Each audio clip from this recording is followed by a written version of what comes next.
बताइए dark fringe का position मतलब कौन से टाइप का इंटरफेरेंस? डार्क से पहचानो न जी। डिस्ट्रक्टिव।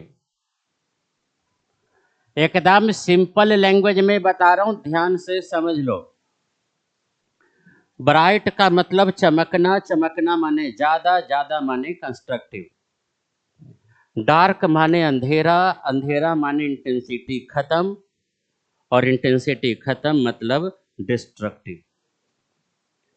सवाल है कि ये कहां कहां बनेंगे, तो सुनिए। Delta x is equal to 2n-1 lambda by 2। ये पुराने नोट्स में मिल जाएंगे आपको।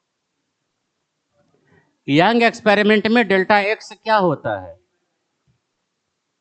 dy by d is equal to 2n-1 lambda by 2। इसको क्रॉस मल्टीप्लाई करो तो y is equal to 2n-1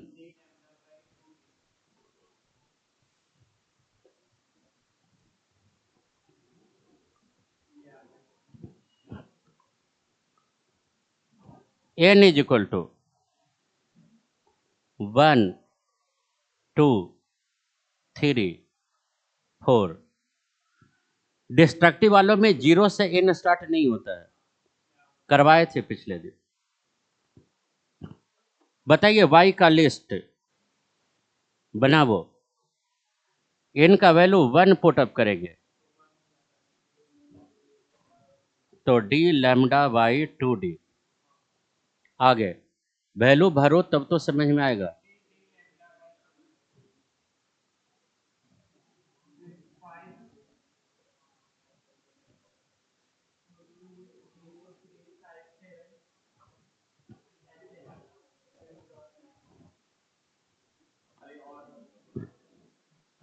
ऐसा रहेगा।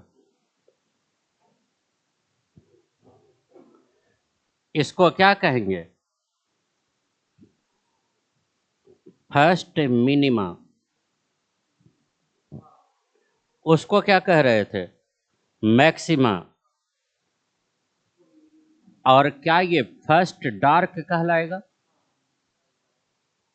और बताइएगा। इसका नाम सेकंड मिनिमा या डार्क। इसका नाम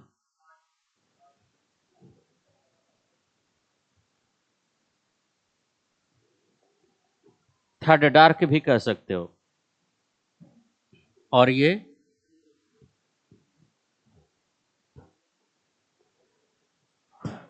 और आगे बढ़ेगा, बोलो। 7d लैम्डा बाय 2d, फिर 9d lambda, 11d lambda, 13d lambda, ऐसे बढ़ता जाएगा। तो पिछले वाले में आपने देखा कि कहां कहां ब्राइट फ्रिंज बनता है, और अभी हम लोग देख रहे हैं कि कहां कहां डार्क बनता है। दोनों पोजीशन को अगर एक नंबर लाइन पर हम शो करें तो डिसाइड करिएगा कैसे शो करेंगे। ये बताओ y इज इक्वल टू 0, उसके बाद d लैम्डा बाई 2d, उसके बाद d lambda by d, 3d lambda by 2d,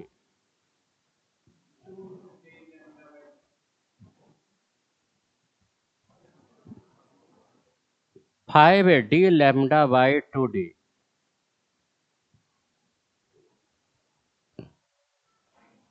and something. Half पे जा रहा है, हाँ। और सुनिएगा, y बराबर 0 क्या था याद करो? ब्राइट था, और इस ब्राइट का नाम सेंट्रल मैक्सिमम था। अच्छा, ये क्या था? डार्क, पहला वाला। ये क्या था? पहला वाला। ये क्या था? समझे?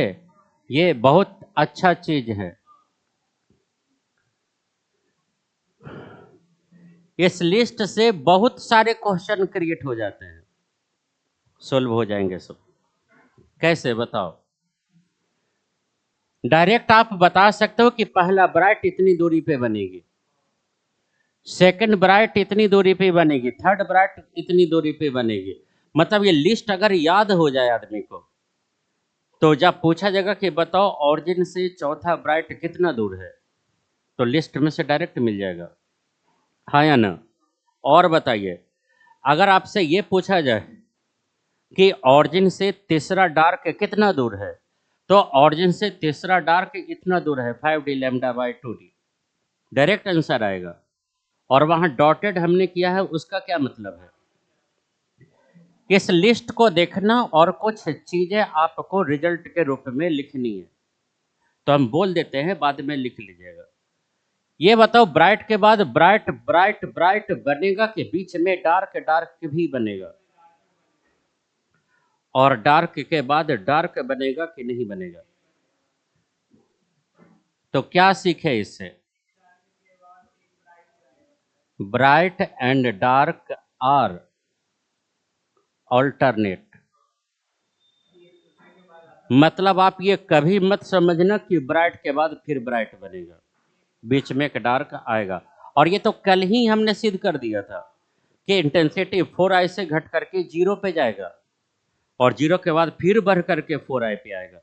तो बताओ, 4i से 4i के बीच में एक 0 डला है ना, मतलब ब्राइट से ब्राइट के बीच में एक डार्क है। तो पहला रिजल्ट यह है कि bright and dark are alternate. और बताइएगा, नजरें बोर्ड पर एकदम स्थिर रखिए। दो ब्राइट के बीच का गैप अगर लिखा जाए, ये देखो, क्या ये दो ब्राइट के बीच का गैप है? कितना है? Distance between two consecutive bright fringes, इसको कहते हैं beta, D lambda by D. और ये देखो, एक अच्छा रिजल्ट ये आया। इस बीटा का एक नाम है, बताओ क्या नाम है? Fringe width. तो फ्रिंज विड्थ किस पर डिपेंड किया? कैपिटल डी पर। What is capital D? Distance between slit and screen, बड़ा वाला डी। हाँ। और किस पर डिपेंड किया? छोटा डी पर। What is a small D? Distance between slit, ऊपर नीचे वाला। याद रखो, फोटो तो समझ में आएगा। और लैम्डा क्या है? वेवलेंथ। एक और बताइए इसी रिस्पेक्ट में, ब्राइट से ब्राइट लिए तो डी लैम्डा बाई डी आया। नहीं, यही आया D lambda by D. Dark वाला निकालना है ना? बताइए, D1 से D2 तक,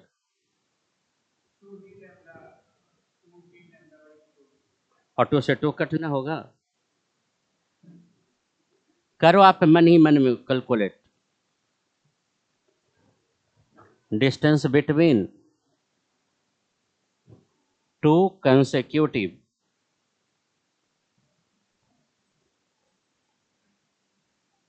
डार्क फ्रिंजेस, बोलो क्या मिला आपको? 2D लैम्डा बाई 2D बोल रहे हो, 2 दो बार बोल रहे हो, ध्यान नहीं जा रहा है?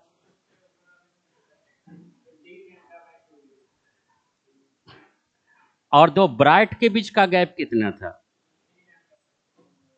दो डार्क के बीच का गैप कितना हुआ? यही तो इंटरेस्टिंग फैक्ट है। नहीं इंटरेस्टिंग फैक्ट? क्या ब्राइट के बाद ब्राइट नहीं हो सकता, एक डार्क होगी बीच में। डार्क के बाद डार्क नहीं हो सकता, बीच में एक ब्राइट होगा। दूसरा फैक्ट क्या है, दो लगातार ब्राइट लेंगे तो डी लैम्डा बाई डी का गैप आएगा। और तीसरा फैक्ट क्या है, दो लगातार डार्क लेंगे तो बीच में डी लैम्डा बाई डी का गैप आएगा। तो फिर फ्रिंज विड्थ ब्राइट से ब्राइट का गैप कि डार्क से डार्क का गैप, दोनों। तो ब्राइट से भी सॉल्व करोगे तो भी फ्रिंज विड्थ आ जाएगी, और डार्क से अगर सॉल्व करोगे तो भी फ्रिंज विड्थ आ जाएगा। हाँ या ना? मतलब ये हमारे चॉइस पर है कि हम फ्रिंज विड्थ ब्राइट से निकालें कि डार्क से निकालें। इसी में एक और मैटर है, वो भी देख लो, तब आगे नोट करना। ये बताइए, अगर सिस्टम हमने सेट कर दिया है, स्लिट बदला नहीं जा सकता, और जो स्क्रीन सेट कर दिया गया है वो स्क्रीन भी नहीं बदला जा सकता, कितना मानो। तो बताओ इस तीनों टर्म में कौन कौन को हमने कांस्टेंट बना दिया। हे भगवान, मैंने कहा कि जो स्लिट रख दिया है वो अब चेंज नहीं होगी, तो स्मॉल डी फिक्स हो गई। और मैंने कहा कि स्क्रीन भी जो रखा गया है वो रखा रहेगा, वो कहीं नहीं जाने वाला। हाँ, तो मैं आपको ये पूछ रहा हूं कि अगर कैपिटल डी और स्मॉल डी को फिक्स कर दिया जाए कि तुम चेंज मत होना, सोर्स को तो चेंज कर सकते हो। तो शुरू में हमने कहा था कि यंग एक्सपेरिमेंट होता है येलो कलर से, सोडियम लैंप, वो लैंप तो बदल सकता है। अरे होल्डर से बल्ब भी तो खोलना है, दूसरा बल्ब लगा सकते हो। तो अगर हमने बदल दिया सोर्स, तो कौन सा टर्म चेंज हो गया, वेवलेंथ चेंज हो गया। और बुद्धि लगाइए, अगर वेवलेंथ चेंज हो गया तो क्या लैम्डा चेंज हो जाएगा, और लैम्डा अगर चेंज हो जाएगा तो बताइए फ्रिंज विड्थ चेंज होगा कि नहीं होगा, होगा। तो बीटा बराबर डी लैम्डा बाई डी में लैम्डा वेरिएबल हुआ ना, तो क्या फ्रिंज विड्थ लैम्डा पर डिपेंड किया, और कैसा डिपेंड किया, बी प्रोपोर्शनल टू लैम्डा। आई बात समझ में? इसका मतलब अगर लाइट का वेवलेंथ अगर चेंज हो तो फ्रिंज विड्थ क्या हो जाएगी, चेंज हो जाएगी। अब रे ऑप्टिक्स का एक कंसेप्ट खाली समझ लो, फिर बंद करेंगे इसको। ये पूरा सेटअप जो अभी वैक्यूम में है, तो सोर्स से जो लाइट निकला है वह एक्सपेरिमेंटल रूम में कमरे में चल रहा है, और कमरे में कौन सा मीडियम है अभी, वैक्यूम है चाहे एयर है। वैक्यूम मत बोलो, एक्सपेरिमेंटर ही मर जाएगा, क्योंकि उसको ऑक्सीजन कहाँ से मिलेगा। एयर मानो ताकि वो जीवित रहे, कौन, जो एक्सपेरिमेंट कर रहा है। क्यों जी, वैक्यूम में ऑक्सीजन तो मिलेगा नहीं, जो एक्सपेरिमेंटर है वही बेचारा चला जाएगा। एयर मानो, तो सोर्स से जो लाइट निकल के जा रही है स्लिट पर, वो एयर में चल रही है। अगर ये पूरे ऑपरेटर्स को किसी वाटर में डुबा करके एक्सपेरिमेंट की जाए तो तब तो सोर्स से लाइट निकल के वाटर मीडियम में चलेगा। वाटर मीडियम में लाइट का वेवलेंथ वही होगा जो पहले एयर में चल रहा था, जो था अलग हो जाएगा। तो क्या सीखे, मीडियम चेंज कर देने से फ्रिंज विड्थ बदल जाएगी। कितनी हो जाएगी, कुछ आइडिया है? Beta in medium, beta vacuum upon mu, ray optics में हमने करवाया है। यहां नोट करो, तब ये कंप्लीट होगा। ठीक।